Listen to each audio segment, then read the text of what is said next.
The driver is a lieutenant in the U.S. Army. Keep your hands outside the window. My hands are right here. What's going on? Get out of the car now. He was stopped for not having a rear license plate on his new SUV. But you can see he had a temporary plate in the window. I'm honestly afraid to get out. Yeah, you should be. Get out. He is told repeatedly to get out of the SUV. Get out the car. Get out of the car now. Get out. Second Lieutenant Karen Nazario can't believe what's happening. I'm actively serving this country, and this is how you're going to treat me? Police will tell you even routine traffic stops keep them on edge because they can sometimes be so unpredictable. You never know what will happen. What happened next was shocking. Suddenly, the lieutenant is pepper sprayed.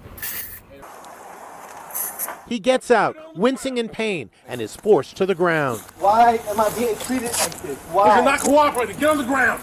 The police officer said it was considered a high-risk stop because he thought the SUV driver was eluding police. The Army officer says he was just driving to a well-lit area. He did absolutely nothing wrong. Tom Roberts is the Army lieutenant's lawyer. Lieutenant Nazario obeyed one command: keep your hands outside of the window. He tried to de-escalate. He tried to find out what was going on. Now the officer who fired off the pepper spray has been fired.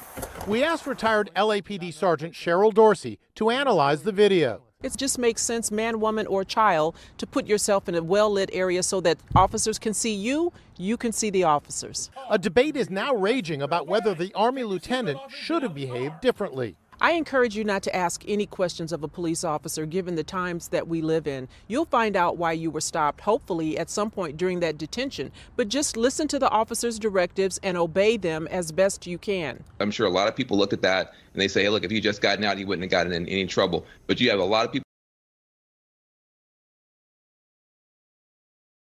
at some point during that detention, but just listen to the officer's directives and obey them as best you can. I'm sure a lot of people look at that and they say, hey, look, if you just gotten out, you wouldn't have gotten in any trouble. But you have a lot of people like me. I understand 100% why he was afraid, even as an active serving military person in uniform, was literally afraid to get out of that car without more assurance. And what happened to him, was despicable. Get out the car. Get out now.